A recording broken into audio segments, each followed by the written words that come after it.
tole je Ford Puma.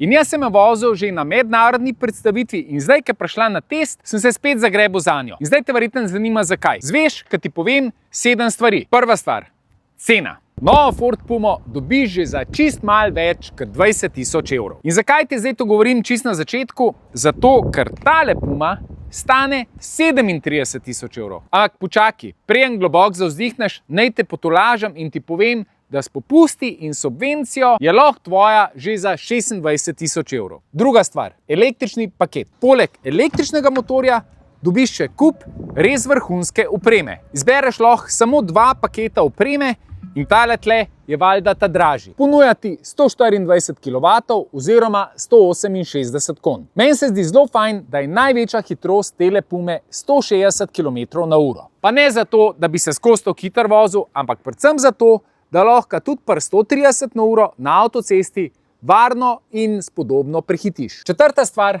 baterija. Tlele pod mano je baterijski sklop s kapaciteto 43 kWh. Dost za približno 350 km dosega. Peta stvar, trenutek resnice. Zato, da sem se prepričal, koliko ta avto v resnici porab, sem seveda naredil naš norni krog. Saj veš, 100 km po omejitvah, približno tretjina avtoceste, tretjina izven naselja in tretjina mesta. In rezultat, poraba 13 kWh, kar je celo manj, kakor zatrjujejo pri Fordu. Šesta stvar, vožnja. V času, ko smo imeli na testu tole Pumo, smo imeli atmosferci na testu še par drugih avtomobilov. S Pumo sva si bila všeč. Po avtocesti sicer res da porab malo več, ampak ker ni polžek, ji tega niti ne zameram. Sedma stvar, prostornina. Ford Puma v dolžino mer čist malo več kot 4,2 metra. Ampak v notranjosti je dovolj prostora, da bi lahko bila recimo za eno skromno in ne preveč zahtevno družino celo prvi avto v družini. Tukaj odzadi je v osnovi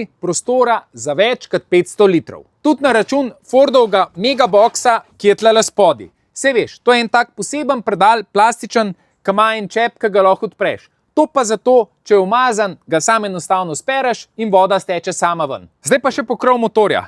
Glej, odpreš in tlele od spodaj te čaka 43-litrski predal. Takole odpreš, dovolj prostora, da spravaš električen kabel, pa še kakšne drobnarije.